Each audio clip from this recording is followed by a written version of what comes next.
செவ்வாய் உடல் வலிமை, அதிக முயற்சி, இரத்தம், சகோதரனை குறிக்கக்கூடிய கிரகம். அதே போல் துணிச்சல், வீரியம், ஆவேசம் இதெல்லாம் அதிகம் இருக்கும். தொழில் ரீதியாக பார்த்துக்கிட்டோம்னா போலீஸ், இராணுவம், பாதுகாப்புத்துறை, இன்ஜினியரிங், மின்சார வேலை, விளையாட்டுத்துறை, ரியல் எஸ்டேட் பிஸ்னஸ் பண்ணுறது, அதே போல் மெடிக்கல் ஃபீல்டில் வேலை செய்கிறது எல்லாமே செவ்வாயோடைய தொழிலாக வரும். உடல் ரீதியாக பார்த்துக்கிட்டோம்னா எலும்புகள், தசைகள், பற்களை குறிக்கக்கூடிய கிரகம். பெண் ஜாதகத்தில் செவ்வாய் கிரகத்தை கணவன் அப்படின்னு நம்ம சொல்லுவோம்.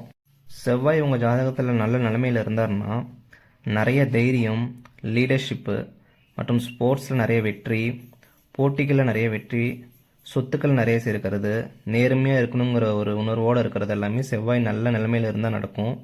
அதே போல் செவ்வாய் கெட்டு போயிருந்தார்னா திடீர் கோபம் வருது, விபத்து வாய்ப்பு, உடல் காயம், பேசி மாட்டிக்கிறது, மன அழுத்தம், டிப்ரெஷன்ஸ் இந்த மாதிரி பிரச்சனை எல்லாம் இருக்கும். அதே போல் உடல் ரீதியான நோய்கள் பிரச்சனைகள்லாம் இருக்கும். சரி, இப்போது செவ்வாய் உங்கள் ஜாதகத்தில் பலமாக இருக்கிறாரா பலவீனமாக இருக்கிறாராங்கிறத எப்படி பார்த்து தெரிஞ்சுக்கிறதுங்கிறத பற்றி பார்ப்போம். செவ்வாய் முக்கால் பாவி அப்படின்னு நம்ம சொல்லுவோம். 2, 4, 7, 8 மற்றும் 12ஆம் இடத்துல வந்து செவ்வாய் இருந்தார்னா அதை நம்ம செவ்வாய் தோஷமாக சொல்லுவோம். ஆனால் சிம்ம ராசி, சிம்ம லக்னம் மற்றும் கடகராசி, கடக லக்கணக்காரங்களுக்கு செவ்வாய் தான் யோகாதிபதியாக வரதுனால அவங்களுக்கு செவ்வாய் தோஷம் அப்படின்றது கம்மி தான். சரிங்களா? செவ்வாய் தோஷம் அப்படின்ற மாதிரி சொன்னோமா கண்டிப்பாக பிளட் டொனேட் பண்ணுறதுங்கிறது கண்டிப்பாக செவ்வாய் தோஷத்தை நிவர்த்தி செஞ்சிடும். ஸ்க்ரீனில் தெரிகிற பிளேஸில் உங்கள் ஜாதகத்தில் செவ்வாய் பகவான் இருந்தார்னா கண்டிப்பாக சுபத்துவமாக இருக்கிறாருன்ற அர்த்தம். செவ்வாய் குருவோடையோ சந்திரனோடையோ சூரியனோடையோ இணைவு பெற்றார்னா கண்டிப்பாக ஒரு நல்ல சுபத்துவமாக இருக்கிறாருன்ற மாதிரி அர்த்தம்.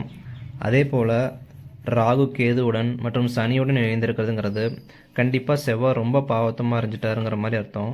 செவ்வாய் பகவானுக்கான கோயில் அப்படின்னு பார்த்துட்டோம்னா முருகன் கோயில்.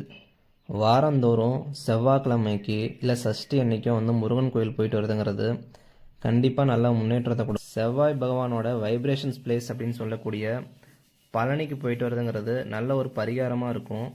நல்ல தொழில் அமையிறது, தைரியம், வீரியம்லாம் கண்டிப்பாக கிடைக்கும்.